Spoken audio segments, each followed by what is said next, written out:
I'm Robin Moreno for Howdini.com. So you found the home of your dreams and you're ready to make an offer on it.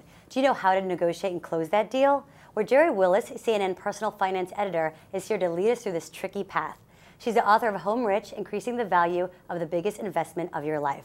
Welcome, Gerri. Thank you. I need some tips. We're going to buy our house. How can I make a bid that's not too high or too low? Well, these days, I think you should be lowballing out there. You know, prices are down. Sellers are nervous. Now is the time to come in below the offer price and really put pedal to the metal and make sure if you can't get your offer accepted at less than asking, at least they give you something. Closing costs, I don't know. The car in the driveway. I mean, now is the time to negotiate. Why is it good to have an attorney to help me handle this sale?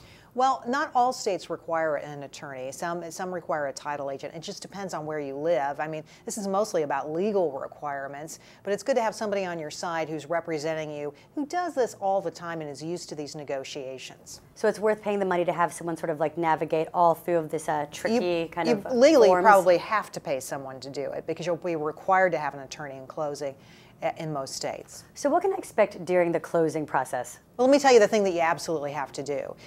The day before the closing, get what they call a HUD-1 form. This will list the fees that you're going to be paying at closing, and you want to compare that with a goodwill estimate you got from your lender when they gave you the loan in the first place. You want to make sure those numbers are all the same because sometimes they sneak in extra costs. So where can I get this HUD-1 form? You should get it from your lender. They should be willing to give it to you, and if they refuse, you tell them that federal law requires that you should have it. They'll take you seriously. What are the closing costs that I can count on as a buyer, and what is the seller going to be responsible for?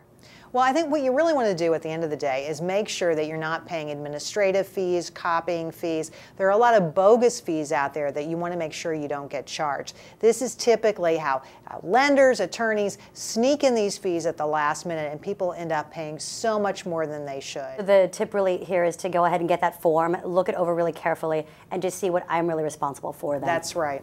Thank you so much. Huge information, especially for a lot of first-time home buyers. My pleasure. I'm Robin Moreno for Howdini.com.